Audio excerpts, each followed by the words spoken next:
एक बार की बात है। एक छोटा सा शहर जो कि घने जंगलों और पहाड़ियों से घिरा हुआ था। यह शहर अपने हार्वेस्टिंग फेस्टिवल के उत्सव के लिए जाना जाता था, जो पूरे क्षेत्र के लोगों को भरपूर फसल का जश्न मनाने और भूमि की आत्माओं को श्रद्धांजलि देने के लिए एक साथ लाता था।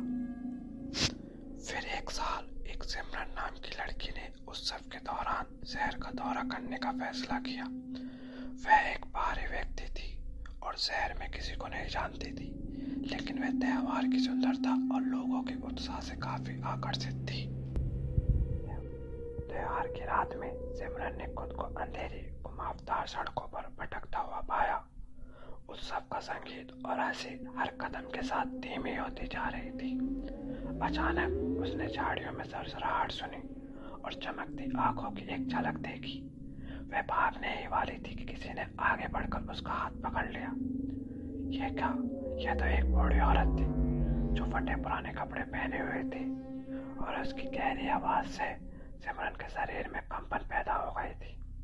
तुम्हें यहाँ नहीं होना चाहिए बच्चे, महिला ने चेतावनी दी। भूमि की आत्माएं नाराज है और वो किसी को भी वश करने में संकोच नहीं करेंगी। लेकिन सिमरन जैसे तैसे उस औरत से हाथ छुड़ाकर वहां से भाग गई। सिमरन इस चीज को नजरअंदाज करते हुए अपने ही मगन में आगे बढ़ने लगी। इसलिए उसने शहर में घूमना जारी रखा, लेकिन जैसे जैसे वह चलती गई उसके साथ अजीबोगरीब घटनाएं होने लगी। जैसे कि वस्तुएं अपने आप चलने लगती हैं, हवा में फुसफुसाहट होने लगी और बेचैनी की भावना जो हर बीतते पल के साथ और बढ़ती जाती है। अंत में वह एक पुराने और वीरान खाली घर पर पहुंची जो शहर के किनारे पर था।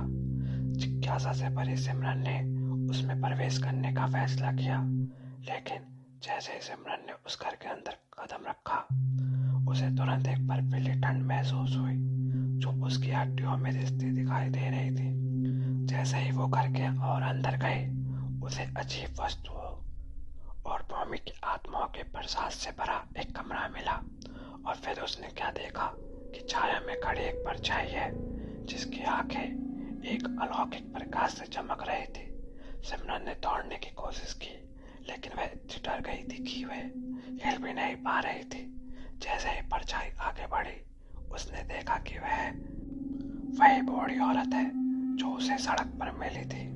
लेकिन तभी बूढ़ी औरत ने मंत्र जपना शुरू कर दिया। उसके शब्द पूरे घर में गूंजने लगे। सिमरन ने खुद को एक अंधेरे भंवर में खींचा हुआ महसूस किया और उसे यह एहसास होने लगा कि उसे भूमि की आत्माओं द्वारा ले जाया जा रहा है, जहां से वो कभी वापस नहीं आ पाएगी।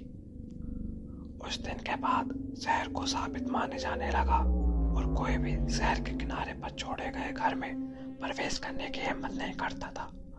और हर साल त्योहार के दौरान शहर के लोग एक जवान औरत की भूतिया फुसफुसाहट सुन सकते थे जो उनसे बंदी बनाकर रखने वाली आत्माओं से मुक्त होने की मदद मांगती थी। हमारी कहानी यहीं समाप्त होती है। ऐसी और कहानी सुनने के लिए हमारे चैनल को सब्सक्राइब करें और इस वीडियो को लाइक करें। धन्यवाद।